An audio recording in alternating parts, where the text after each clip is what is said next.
Hello my dear students and welcome back to my YouTube channel. आज हम बात करने वाले हैं income under the head house property का in the form of chart flow में करने वाले हैं। ठीक, और अभी तक आपने चैनल को सब्सक्राइब नहीं करा, सब्सक्राइब कर ले। वीडियो को लाइक नहीं करा, लाइक करें। एंड टेलीग्राम ग्रुप को ज्वाइन करना ना भूलें, इसमें आपको डेली अपडेट्स मिलते रहते हैं और डेली प्रैक्टिस क्वेश्चन उसमें आपको प्रोवाइड कर दिए जाते हैं। ठीक है, फर्स्ट आता है आपका, इसके अंदर में फर्स्ट क्या आता है आपका, condition. Condition condition for chargeability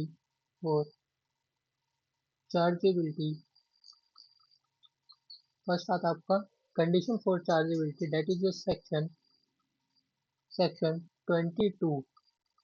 ठीक है, आखिर हमारा कंडीशन फॉर चार्जेबिलिटी किसके बारे में बात करता है? ठीक है, जो आपकी हाउस प्रॉपर्टी है, ठीक है, तो उसके लिए आपकी कौन सी कंडीशन होनी चाहिए तब वो आपकी चार्जेबिलिटी होगी, यानी कि चार्ज होगा आपका under the head house property के अंदर में। ठीक है, तो फर्स्ट कंडीशन क्या आएगी आपकी? ठीक है, जो आपकी लैंड एंड बिल्डिंग है, ठीक है, land and building, land and building, building, building, land and building, वो आपकी क्या होनी चाहिए? अपर्टिनेंट, अपर्टिनेंट, अपर्टिनेंट देयर टू होनी चाहिए, देयर टू। इसका मतलब क्या होता है? ठीक है, अपर्टिनेंट का, अपर्टिनेंट का मतलब होता है आपका अटैच, अटैच होनी चाहिए। लाइक जैसे कि आपकी जो बिल्डिंग है, ठीक है, बिल्डिंग में क्या आपकी अटैच होती है? गार्डन हो गया, ठीक है, तो गार्डन क्या होता है आपका, उसी में अटैच होना चाहिए। तो वो आपका किस में आती है? बिल्डिंग में आती है। जब बिल्डिंग में आएगी तो वो आपकी क्या आएगी? इनको किस में आएगी आपके? Under the head house property के अंदर में क्या होगा आपका? चार्जेबल होगा। एंड नेक्स्ट, नेक्स्ट, जो एसएसी है, क्या है?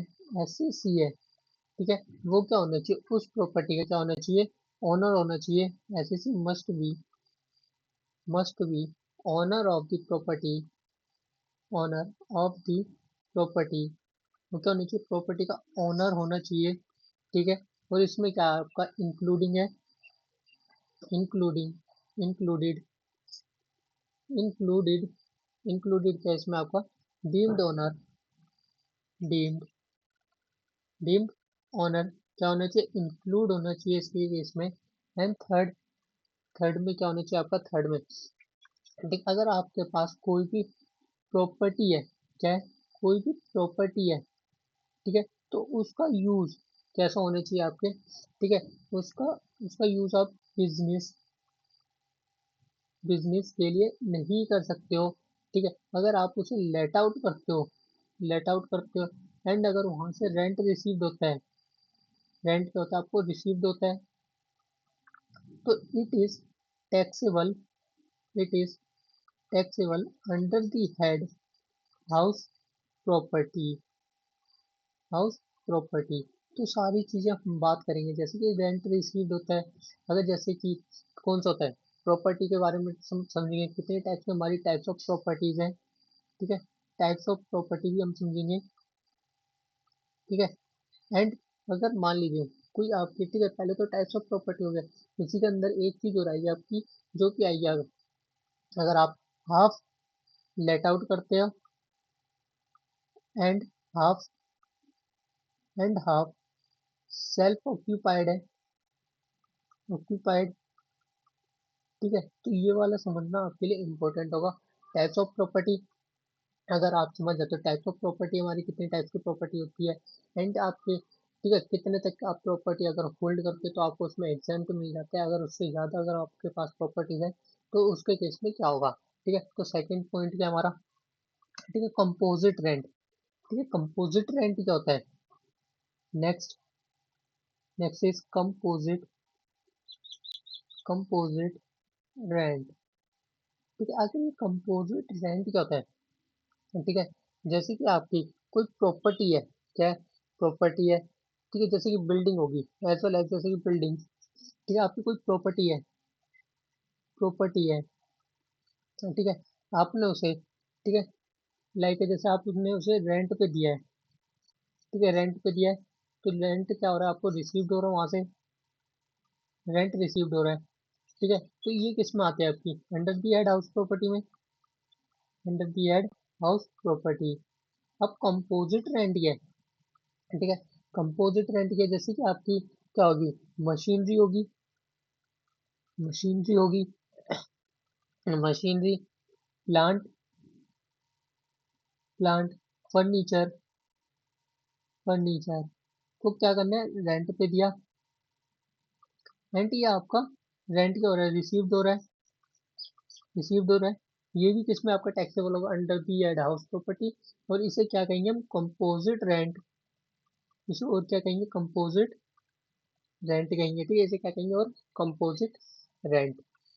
ठीक, आई होप आपको कंपोजिट रेंट क्लियर हुआ होगा। एंड इसके बाद आता है आपका income from, income from, from house property, house property, house property situated, situated outside India, ठीक है, आउटसाइड इंडिया। अगर जो आपकी हाउस प्रॉपर्टी है वो कहीं आउटसाइड इंडिया है, यानी कि इंडिया से बाहर है, तो उस केस में, ठीक है, जो अगर हमारा जो कि पर्सन है, ठीक है, तो इन केस ऑफ, फर्स्ट आता है in case of, case of a resident in India, ठीक है, वो क्या होना चाहिए, पर्सन रेसिडेंट इन इंडिया है। फर्स्ट केस है हमारा रेसिडेंट इन इंडिया है। सेकंड केस क्या आएगा हमारा, जो पर्सन है, ठीक है, जो वो क्या है हमारा, नॉन रेसिडेंट है, non resident in India, non resident in India, वो क्या, नॉन रेसिडेंट इन इंडिया है, ठीक है। तो फर्स्ट केस की बात करते हैं, अगर रेसिडेंट इन इंडिया है तो क्या होना चाहिए हमारा, आर ओ आर है, आर ओ आर के केस में, वो भी कौन सा, इंडिविजुअल हो गया और एच यू एफ हो गया, क्या हो गया, इंडिविजुअल और एच यू एफ, ठीक है। जो उसकी प्रॉपर्टी आउटसाइड इंडिया है, ठीक है, तो वो आपकी क्या होगी, टैक्सेबल होगी, ठीक है। जो अगर आपकी कोई इनकम है, ठीक है, कहाँ हुई हो, इंडिया के अंदर में हुई हो या फिर नहीं हुई हो, तो भी फिर वो कहाँ पर टैक्सेबल होगी, ठीक है। अगर इंडिविजुअल, इंडिविजुअल और एच यू एफ में, ठीक है, अगर आपकी कोई भी जो आपका रेंट क्या हुआ है वो आउटसाइड इंडिया, अगर वहां से कोई भी आपको क्या हुई, इनकम हुई है, इनकम हुई है, तो ये आपकी क्या होगी, टैक्सेबल होगी, टैक्सेबल होगी।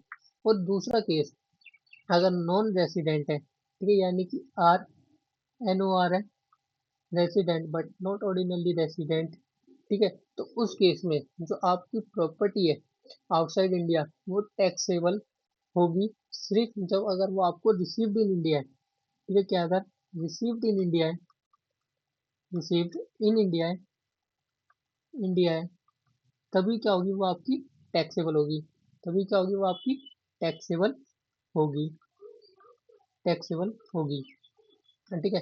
अब हमने देखो कितनी चीजें कर ली, चार्जेबिलिटी की बात कर ली, एंड कंपोजिट रेंट कर लिया, और हमने वो जो कि आउटसाइड इंडिया अगर आपकी कोई भी प्रॉपर्टी सिचुएटेड है उसकी बात कर ली, ठीक है, आर ओ आर के केस में और आर एन ओ आर के केस में कर ली, ठीक है। एंड इसके बाद, ठीक है, आखिर हम जो कि हाउस प्रॉपर्टी की इनकम को कैसे कैलकुलेट करते हैं, ठीक है, तो उसके कुछ हमारे स्टेप्स हैं, ठीक है, तो स्टेप्स को क्या करेंगे, लिखेंगे, ठीक है, लिखना चाहो लिख सकते हो, समझना चाहो समझ सकते हो, ठीक है। जैसे कि computation of, computation of, computation of income, income under the head, under the head, head house property, house property, ठीक है। आप किसी को लिखो या मत लिखो, बट ये जो स्टेप्स है ना इनको एक बार जरूर लिख लेना, ठीक है, जब आप रिवाइज करोगे तो इजी पड़ेगा आपको, ठीक है। तो फर्स्ट स्टेप क्या है,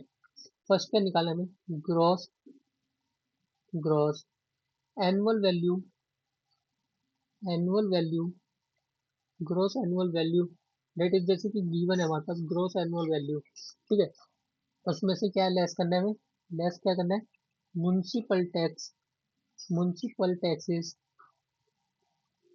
municipal taxes, taxes paid by owner, जो कि ओनर ने पे करे हैं, ठीक है, म्युनिसिपल टैक्सेस, उसे क्या करना है, फिर देन उसके बाद क्या निकल के आएगा आपके पास, एनएवी, एनएवी निकल के आ जाएगा, उसके बाद क्या निकल के आएगा, net annual value, net annual फिर क्या निकल के आएगा, नेट एनुअल वैल्यू, जिसको भी कहते हैं एन ए वी निकल के आएगा। ठीक है, जब एन ए वी निकल के आ जाएगा, ठीक है, तो उसमें से क्या लेस करोगे आप, स्टैट्यूटरी डिडक्शंस हो गया और स्टैंडर्ड डिडक्शंस, जिसका कि फ्लैट रेट कितना 30% है, किसका, एनएवी का, यानी कि नेट एनुअल वैल्यू का। ठीक है, इसमें से फिर लेस क्या करोगे आप, लेस क्या करोगे, statutory statutory statutory deduction, statutory deduction, या फिर कह सकते हैं standard deduction, standard deduction, deduction को क्या करना है, डिडक्ट करना है अंडर सेक्शन। ठीक है, अंडर सेक्शन, और जो कि फ्लैट रेट कितना है 30%, किसका, 30% ऑफ एन ए बी का। ठीक है, एन ए बी का क्या करना है, 30% का डिडक्ट करना है अंडर सेक्शन 24A में। ठीक है, एंड इसके बाद क्या करना है, लेस, एंड इसके बाद लेस करना है, लेस क्या करोगे, जो कि इंटरेस्ट ऑन बोरोड कैपिटल। ठीक है, इंटरेस्ट ऑन बोरोड कैपिटल। ठीक है, क्या है, बोरोड कैपिटल पे क्या मिला, इंटरेस्ट मिला है। ठीक है, तो उसे क्या करोगे आप, डिडक्ट कर लोगे capital for construction, for construction, construction. तो जब कंस्ट्रक्शन के टाइम पे आप बोरो कब करते हो कैपिटल, मतलब कि बोरो कब लेते हो आप, कैपिटल कब लेते हो। ठीक है, एज द कंस्ट्रक्शन का केस, और एज पर द, अगर कंस्ट्रक्शन से पहले लेते हो, ठीक है, तब वो क्या होता है आपका, कंस्ट्रक्शन के लिए अगर आप लोन लेते हो, ठीक है, तो ये हम आगे जाके अच्छे से डीप में पढ़ेंगे। ठीक है, तो इसका अमाउंट निकल के आएगा आपका। ठीक है, एंड इसके बाद क्या निकल के आएगा आपका, income, income under the head, under the head, head house property, house property निकल के हमारे पास आ जाएगा। ठीक है, कैसे आया था हमारा हाउस प्रॉपर्टी निकल के। ठीक है, फर्स्ट ग्रॉस एनुअल वैल्यू आपको गिवन होगी, अगर गिवन नहीं है तो आपको फाइंड आउट करना होगा, क्वेश्चंस की प्रैक्टिस करेंगे। ठीक है, जो हमारी मैराथन है, मैराथन में हम क्वेश्चंस के ले रहे हैं। ठीक है, इसलिए हमारा अभी आने वाला है जल्दी। ठीक है, तो उसके लिए आपको क्या करना होगा, चैनल को सब्सक्राइब करना होगा, ताकि आपको नोटिफिकेशन मिल जाए। उसके लिए वो आने वाला है आपका बेसिक कंसेप्ट का, आपका क्वेश्चंस भी होंगे उसमें, बहुत सारे क्वेश्चंस हैं। ठीक है, एंड और आपका है रेसिडेंशियल स्टेटस। ठीक है, जो आपका बेसिक कंसेप्ट में आपका, ठीक है, वो क्या अदर देन आपका एग्रीकल्चर इनकम है, ओनली बेसिक कंसेप्ट है, एग्रीकल्चर इनकम नहीं है उसके अंदर में। एग्रीकल्चर इनकम करेंगे एक सेपरेट वीडियो में। ठीक है, एंड इसके बाद, ठीक है, ग्रॉस एनुअल वैल्यू, इसमें से फिर लेस क्या करोगे, म्युनिसिपल टैक्सेस जो कि पे करें किसने, ओनर ने। ठीक है, उसके बाद क्या निकल के आएगा आपका, net annual value, net annual value निकल के आएगी, उसमें से लेस क्या करोगे, स्टैट्यूटरी डिडक्शन हो गया या फिर स्टैंडर्ड डिडक्शन हो गया अंडर सेक्शन 24A। ठीक है, उसका फ्लैट रेट कितना आपका 30% किसका, एनएवी का। ठीक है, उसमें से फिर लेस क्या करोगे, अगर borrowed capital given for the construction, ठीक है, कंस्ट्रक्शन गिवन है तभी आप उससे लेस करोगे, अदरवाइज लेस नहीं करोगे। ठीक है, उसके बाद आगे आपका income under the head house property निकल के आ जाएगा। ठीक है, इसके बाद जो कि हम एनएबी की बात कर रहे हैं, ठीक है, तो एनएबी कैसे निकल के आएगा, तो आखिर हम कैसे डिटरमाइन करेंगे एनएबी को। ठीक है, तो उस वो आता है हमारा नेक्स्ट पॉइंट। नेक्स्ट पॉइंट क्या है हमारा, next point, determine, determine of annual, of annual value, annual value of net annual value NAV, that is your section 23। ठीक है, हम NAV को कैसे निकालेंगे। ठीक है, तो सबसे पहले क्या आपको कंपेयर करना है। ठीक है, फर्स्ट आपको क्या कंपेयर करना है, कंपेयर करना है जो कि आपका फेयर रेंट है। ठीक है, फेयर रेंट, जिसको कि हम आगे जाके FR में शॉर्ट फॉर्म में बात करेंगे। ठीक है, and municipal, and municipal, municipal valuation, municipal की जो कि वैल्यूएशन क्या काउंट होगी। ठीक है, कितना होना चाहिए उसका रेंट, और जो कि फेयर रेंट हो गया, और म्युनिसिपल की जो वैल्यूएशन होगी, जो आपकी हायर होगी, उसे क्या करेंगे, सेलेक्ट करेंगे, municipal valuation and select the higher, and and select the higher, the higher, दोनों में से क्या होगा आपको, जो भी हायर होगा, फेयर रेंट और म्युनिसिपल की वैल्यूएशन, एंड म्युनिसिपल की वैल्यूएशन, म्युनिसिपल की वैल्यूएशन, वैल्यूएशन जो भी इन दोनों में से जो भी क्या होगी आपकी हायर होगी, उसे क्या लेंगे हम, उसे हम लेंगे। ठीक है, ठीक है। उसके बाद सेकंड, सेकंड इस टाइप में क्या है, ठीक है। सेकंड स्टेप में क्या करना है हमें, सेकंड स्टेप में करना है हमें कंपेयर करना है रेंट का, compare the rent, compare the rent, compare किसको करना है, रेंट को करना है जो कि so selected with, so selected with, जो कि सेलेक्टेड विद किसमें आपका स्टैंडर्ड रेंट, ठीक है। Standard rent, standard, standard rent and and the lower, and the lower, and the lower, and the lower the two of the two two shall be considered to, shall be, shall be considered, considered to be expected rent, to be expected rent, to be expected rent, ठीक है। जो कि rent देखो इसमें क्या आता है आपका रेंट, जो कि आपका सिलेक्टेड किससे होना चाहिए, स्टैंडर्ड रेंट, और जो आपका एक्सपेक्टेड रेंट है, ठीक है। इन दोनों में से जो कि आपका क्या होगा लोअर, उसे क्या करेंगे सेलेक्ट करेंगे, ठीक है। थर्ड, थर्ड पॉइंट में, ठीक है। थर्ड पॉइंट में, ठीक है। थर्ड पॉइंट में क्या करेंगे आप, तो क्या करना है कंपेयर करना है, कंपेयर किसे करना है आपको, जो ये आपका एक्सपेक्टेड रेंट है, क्या आपका एक्सपेक्टेड रेंट, एक्सपेक्टेड रेंट, ये क्या आपका एक्सपेक्टेड रेंट है, and expected rent with rent received, with rent received, rent received, with rent received, rent received, और रिसीवेबल, और रिसीवेबल, और receivable, receivable, receivable and GAV, GAV, इन दोनों में से जो भी क्या होगा आपका, क्या होगा आपका, ठीक है।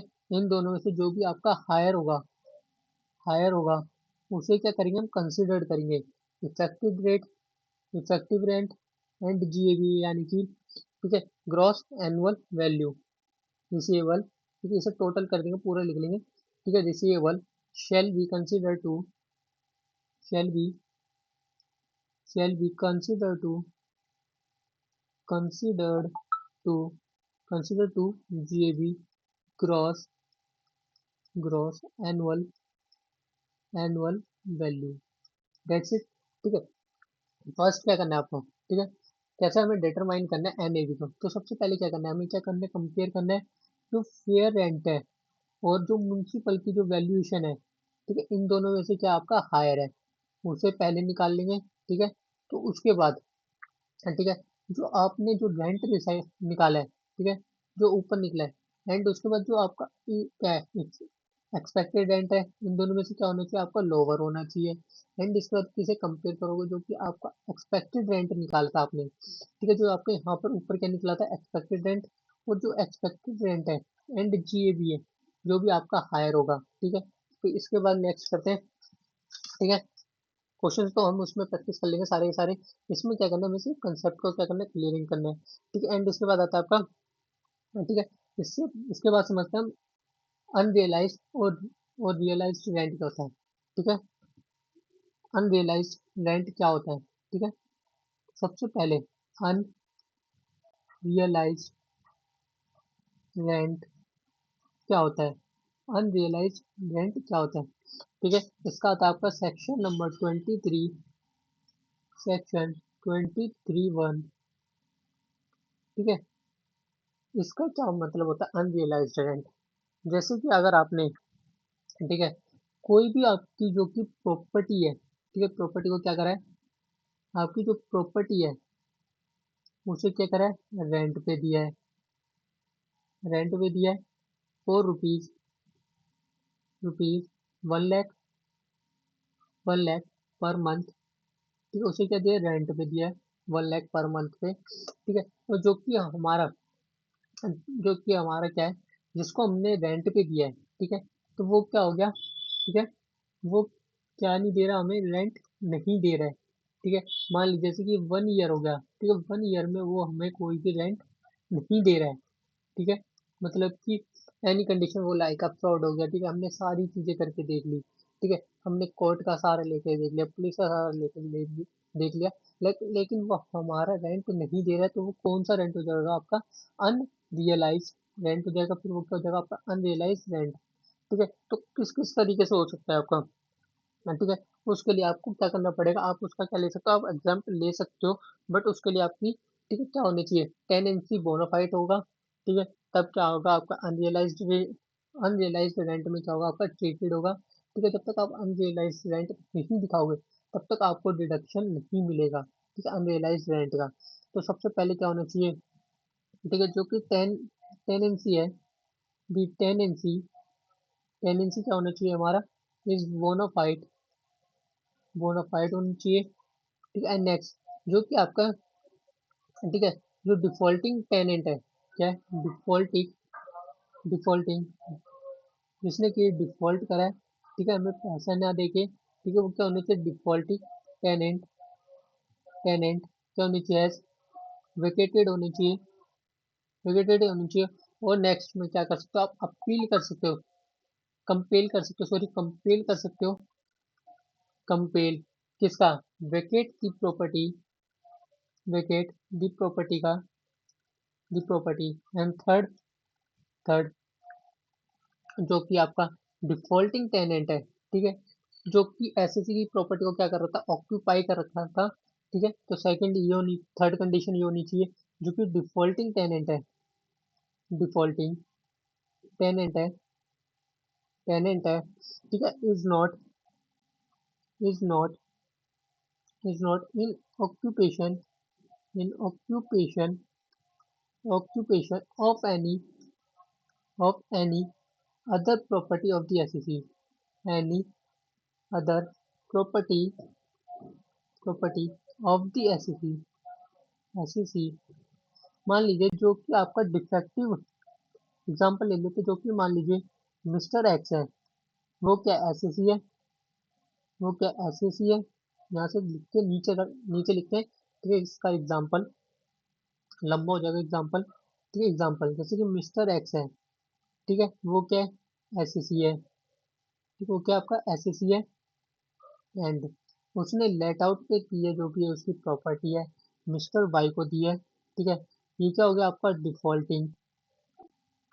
डिफॉल्टिंग टेनेंट, ठीक है, और ये इसने क्या करा है, जो आपको मान लीजिए 1 लाख रुपीज देने थे पर मंथ के हिसाब से, वो उसने नहीं दिए, ठीक है, पर मंथ के हिसाब से वो उसने पे नहीं किया है, नॉट पेबल, ठीक है, उसने पे नहीं करा मिस्टर वाई ने मिस्टर एक्स को, और बट जो कि मिस्टर एक्स की प्रॉपर्टी है, ठीक है, एक तो ये वाली प्रॉपर्टी होगी जो उसने दिया है, और जो सेकंड प्रॉपर्टी है वो भी डिफॉल्टिंग टेनेंट के पास नहीं होनी चाहिए, ठीक है, डिफॉल्टिंग टेनेंट के पास नहीं होनी चाहिए, तब क्या ले सकते हो आप, डिडक्शन क्लेम कर सकते हो, ठीक है, अनरियलाइज्ड रेंट का क्या है, डिडक्शन आप क्लेम कर सकते हो, ठीक है, और इसके बाद जो जो एस, ठीक है, क्या कर सकते हो आप, क्लेम कर सकते हो, एंड इसके बाद नेक्स्ट स्टेप क्या है, नेक्स्ट पॉइंट, जिसमें कि एसएससी जो कि रीजनेबल स्टेप्स हैं, जो कि इंस्टीट्यूट ने लीगल प्रोसीडिंग के अकॉर्डिंग उसने क्या करा है,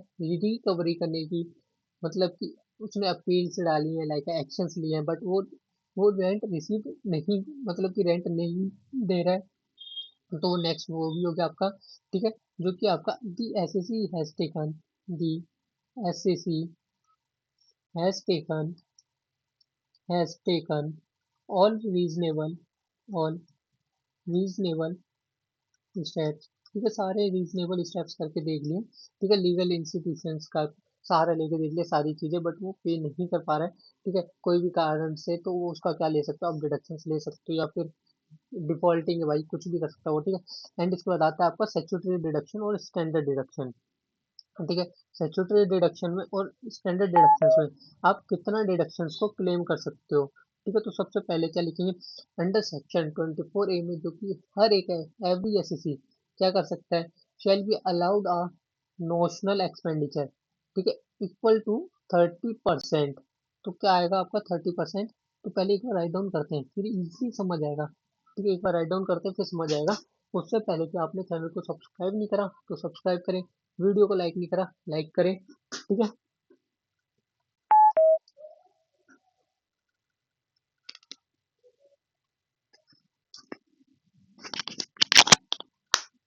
हेलो, हेलो, ऑल क्लियर, ठीक है।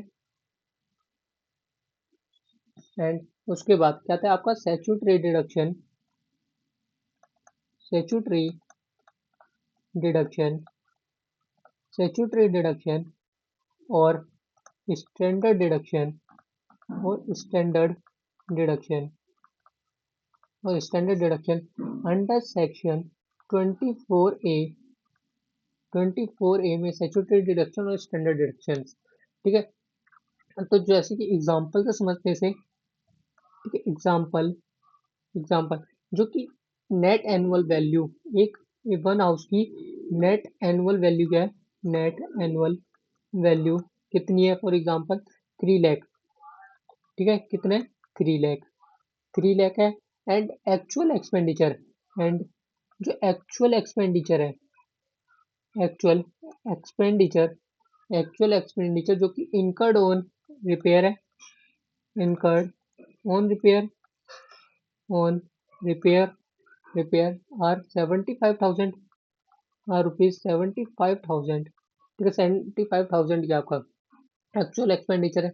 एंड जो आपको डिडक्शंस कितना अलाउड होगा, ठीक है, इस केस में आपको डिडक्शंस कितना अलाउड होगा, deduction shall be allowed, shall be allowed under section 24A, कितना अलाउड होगा, फॉर एग्जाम्पल, ठीक है, कितना अलाउड होगा आपका 90,000 का होगा, आपको डिडक्शन अलाउड होगा, कितना होगा आपका 90,000 का, 90,000 का होगा डिडक्शन अलाउड होगा अंडर सेक्शन 24A, ठीक है। आई होप आपको क्लियर होगा ये सारी चीजें, ठीक है, जितनी भी हमने चीजें कर ली है, ठीक है। उसके बाद करते हैं नेक्स्ट की तरफ, जो कि आ गया आपका, ठीक है, types of property, types of types of property, types of property पे बात कर रहे हैं, ठीक है। पहले क्या होता है, self occupied property, self occupied, occupied, self occupied property, property. Second let out property, second let out, second let out property, ठीक है। सेल्फ ऑक्यूपाइड में क्या है, सेल्फ ऑक्यूपाइड में जो कि ओनर है, ओनर है, ठीक है, वो खुद ही रहता है उस प्रॉपर्टी के अंदर, तो ये आपकी नॉट टैक्सेबल है, नॉट टैक्सेबल है। आप इतना समझ लीजिए, और आपका टैक्सेबल भी होगा और कैसे होगा वो चीज़ भी मैं आपको बताऊंगा, ठीक है। और इसमें आपने क्या दे रखा है, रेंट पे दे रखा है, और वहां से क्या हो रहा है, आपको रेंट रिसीव्ड हो रहा है, और वहां से आपकी इनकम क्या हो रही है, जनरेट हो रही है, ठीक है। तो वो क्या होगी आपकी टैक्सेबल होगी, वो क्या होगी आपकी टैक्सेबल होगी, क्या होगी आपकी टैक्सेबल होगी। और इसके बाद जैसे कि सेल्फ ऑक्यूपाइड है, ठीक है, सेल्फ ऑक्यूपाइड में एक चीज और आती है, ठीक है, उस चीज को याद रखेंगे, ठीक है। सेल्फ ऑक्यूपाइड में अगर मान लीजिए, ठीक है, टू और टू और मोर प्रॉपर्टीज क्या कर रखा है, ऑक्यूपाइड कर रखा है, दो या दो से ज्यादा प्रॉपर्टी को क्या कर रखा है, ऑक्यूपाइड कर रखा है, ठीक है, क्या कर रखा है, ऑक्यूपाइड कर रहा है। तो अगर जो आपकी दो प्रॉपर्टी है, क्या है, टू प्रॉपर्टी है, उस जो टू प्रॉपर्टी है, तो उसका क्या मिल जाएगा आपको, एग्जेम्प्ट मिल जाएगा, ठीक है, एग्जाम्पल मिल जाएगा। अगर उससे ज़्यादा है, ठीक है, लाइक 3 4 जो भी है, मान लीजिए 5 है, ठीक है, जो कि आपकी 3 बची हुई प्रॉपर्टी है, तो थर्ड, यानी कि 3 जो प्रॉपर्टी है, 3 जो बची हुई बैलेंस 3 प्रॉपर्टी, वो क्या होगी आपकी टैक्सेबल होगी, वो आपकी क्या होगी टैक्सेबल होगी। वही सेम चीज़ इस केस में भी आपका, ठीक है। अगर आप दो या उससे ज़्यादा, ठीक है, टू और मोर, अगर प्रॉपर्टी को क्या करते हो, लेट आउट करते हो, तो जो दो प्रॉपर्टी है उसका क्या मिल जाएगा आपको, एग्जेम्प्ट मिल जाएगा, एग्जेम्प्ट मिल जाएगा। एंड अगर दो से ज्यादा कोई प्रॉपर्टी ऑक्यूपाइड करके, जैसे कि मान लीजिए 5 उसमें ली तुमने 5 प्रॉपर्टी कर रखी है, एंड उसका क्या होगा आपका टैक्सेबल होगा वो, ठीक है। जो बची हुई 3 प्रॉपर्टी वो क्या होगी, आपकी टैक्सेबल होगी। ठीक है। जो कि आपका लेट आउट प्रॉपर्टी है, तो लेट आउट प्रॉपर्टी में तो आपको पूरा टैक्सेबल होगा। एंड इसके बाद ठीक है, हाफ, इसके बाद क्या आएगा आपका हाफ। हाफ हाफ क्या कर रखी है, हाफ आपने ऑक्यूपाइड कर रखी है। एंड हाफ क्या कर रखा है, रेंट पे दे रखी है आपने। हाफ क्या कर रखा है, लेट आउट कर रखी है। जैसे कि जैसे कि मान लीजिए ये आपका घर है। ठीक है। आपकी क्या ये प्रॉपर्टी है, क्या ये आपकी एक प्रॉपर्टी है। ठीक है। ये आपकी प्रॉपर्टी, इससे क्या कर रखा है आपने। ठीक है। आपने जो सबसे ग्राउंड फ्लोर पे मान लीजिए आप रहते हो, ग्राउंड फ्लोर पे सेल्फ, एंड जो सेकंड जो कि first floor and second floor को क्या कर रखा है, रेंट पे दे रखे या फिर लेट आउट कर रखा है। ठीक है। तो ये कौन सा केस हो गया आपका, self occupied and half occupied and half let out का केस हो गया। जिसके केस में तो आपको रेंट रिसीव्ड होगा। ठीक है। जो आपको रेंट रिसीव्ड होगा, रेंट क्या होगा, रिसीव्ड होगा, तो क्या होगा आपका, टैक्सेबल होगा under the head house property का, हाउस प्रॉपर्टी हाउस प्रॉपर्टी का वो टैक्सेबल होगा। ठीक है। एंड इसके बाद क्या बचता है हमारा, ठीक है, टैक्स कर लिए हमने, ऑक्यूपाइड कर लिया एंड, ठीक है, और अनरियलाइज की बात कर ली। ठीक है। और बच्चा क्या हमारा, ठीक है, हमने क्या कितनी चीजें कर ली। और इसके बाद, ठीक है, इसके बाद एक चीज और बात करते हैं। ठीक है। नेक्स्ट, ठीक है, अगर मान लीजिए, ठीक है, अगर आपने जो होता है आपका लॉस का, लॉस, अनरियलाइज लॉस कह सकते हो आप, अनरियलाइज लॉस भी कह सकते हो आप। ठीक है। तो जो सबसे पहले बात करी थी वो किसकी करी थी हमने बात, ठीक है, अनरियलाइज रेंट की बात करी थी। और ये क्या आपका अनरियलाइज लॉस, यानी कि जो आपकी रियलाइज लॉस कर लीजिए, अनरियलाइज कर लीजिए। ठीक है। जो आपका लॉस हुआ है। ठीक है। जैसे कि आपके पास कोई प्रॉपर्टी थी, क्या थी, प्रॉपर्टी थी, ये आपकी क्या प्रॉपर्टी, ये क्या प्रॉपर्टी,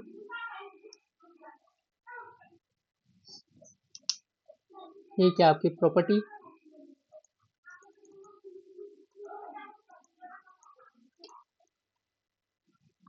जस्ट अ सेकेंड।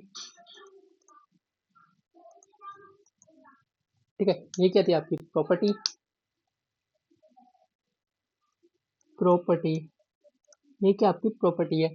ठीक है। एंड प्रॉपर्टी को, ठीक है, आपको क्या देना था, रेंट पे देना था।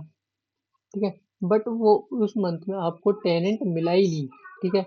उस ईयर मान लीजिए आपको टेनेंट मिला ही नहीं, क्या टेनेंट मिला ही नहीं। ठीक है। तो उस ईयर में, ठीक है, आपको कितना अर्न होने वाला था, 1 लाख रुपीज पर ईयर क्या होना था, वाला था, अर्न होने वाला था, कमा सकते थे आप। बट आपको टेनेंट नहीं मिला, एनी रीजन आपने या फिर उसे लेट आउट पे नहीं दिया। ठीक है। तो उससे होने वाले लॉस को क्या कहते हैं हम, ठीक है, अनरियलाइज या फिर रियलाइज रेंट लॉस कह सकते हो, रियलाइज लॉस हो गया आपका।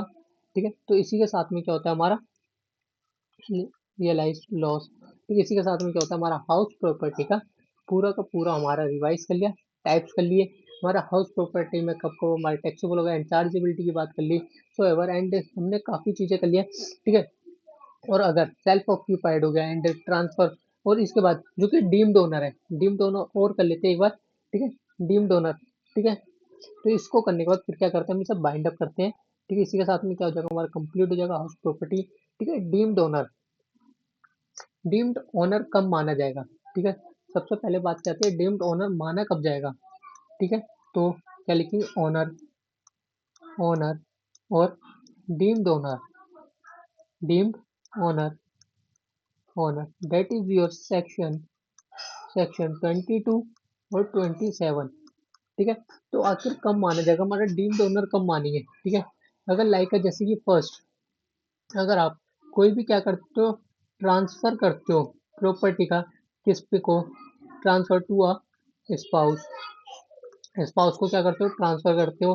ठीक है। तो क्या होता है आपको, तो उस केस में जैसे कि आपकी कोई प्रॉपर्टी है, ठीक है, आप टैक्स को बचाने के लिए क्या कर रहे हो, ठीक है, जो आपको अंडर दी हेड, जो कि टैक्सेबल होगा under the head house property में, आप उसे बचाने के लिए अपने स्पाउस को क्या कर रहे हो, ट्रांसफर कर दिया, तो उस केस में ठीक है, जो इनकम टैक्स वाले हैं, वो जो आपको डीम्ड ओनर मान लेंगे। ठीक है, सेकंड को केस कौन सा हो गया आपका, transfer of minor child, transfer of minor child, sorry, transfer to a minor child, minor child. अगर कोई भी आप प्रॉपर्टी को क्या करते हो, माइनर चाइल्ड को अगर ट्रांसफर करते हो, क्या करते हो, माइनर चाइल्ड को क्या करते हो, ट्रांसफर करते हो, तो वो भी क्या माना जाता है, ठीक है, वो क्या माना जाएगा आपका डीम्ड ओनर। ठीक है, जैसे कि माइनर को दे रहे हैं, ठीक है, एग्जाम्पल जैसे कि मिस्टर एक्स है, ठीक है, वो क्या कर रहा है, अपने माइनर चाइल्ड को क्या कर रहा है, प्रॉपर्टी को क्या कर रहा है, ट्रांसफर कर दिया, मिस्टर वाई कौन है, सन है, एंड उसको क्या कर दिया, ट्रांसफर कर दिया। जो मिस्टर एक्स है वो उस प्रॉपर्टी का क्या माना जाएगा, डीम्ड ओनर माना जाएगा। ठीक है, एंड इसके बाद और वो इनकम क्या होगी आपकी, टैक्सेबल होगी, क्या होगी आपकी, टैक्सेबल होगी। ठीक है, एंड इसके बाद आता है आपका holder of an impartible state. ठीक है, नेक्स्ट क्या आता है, next holder of, holder of an impartible, impartible state, that is your section number 27 first second. ठीक है, तो इस केस में भी क्या होता है, अगर कोई आपकी इनपेरिटेबल स्टेट की कोई प्रॉपर्टी है, ठीक है, वो क्या आपकी नॉट लीगली है, not legally, not legally divisible है, नॉट लीगली डिविजिबल है, ठीक है, तो उस केस में भी क्या मान ली जाती है आपकी, आपको क्या मान लिया जाता है, डीम्ड ऑनर मान लिया जाता है। तो जो आपकी जो डीम्ड ओनर है, ठीक है, जो उसको रेंट रिसीव हो रहा है या फिर इनकम जनरेट हो रही है उस प्रॉपर्टी की, तो वो भी क्या होगी, उसकी टैक्सेबल होगी under the head house property के अंदर, under the head house property के अंदर क्या होगी आपकी, टैक्सेबल होगी। एंड इसके बाद नेक्स्ट पॉइंट, जो कि मेंबर है, मेंबर किसका, कोऑपरेटिव सोसाइटी का, ठीक है, किसका मेंबर है, member of a cooperative, cooperative society, society that is your section 27(3). ठीक है, तो भी क्या मान लिया जाएगा आपको, डीम्ड, या फिर एसेक्टर कर सकते हो। ठीक है, तो क्या मान लिया जाएगा उसमें भी, डीम्ड, डीम्ड ऑनर, फिर क्या होगी, ये टैक्सेबल होगी, टैक्सेबल। एंड तो उसके बाद नेक्स्ट एंड लास्ट, जो कि पर्सन है, ठीक है, person in position, in position, in position of a property, of a property, of a property, section 27, section 27 3A।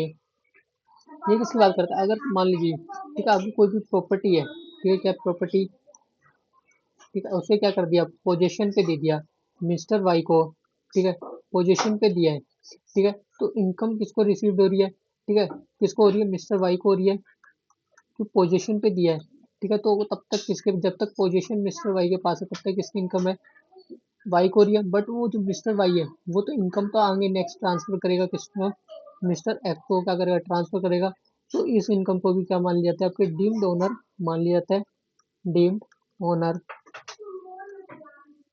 Deemed owner मान लिया जाता है। तो इसी के साथ में क्या होता है, हमारा हाउस प्रॉपर्टी का चैप्टर एंड होता है।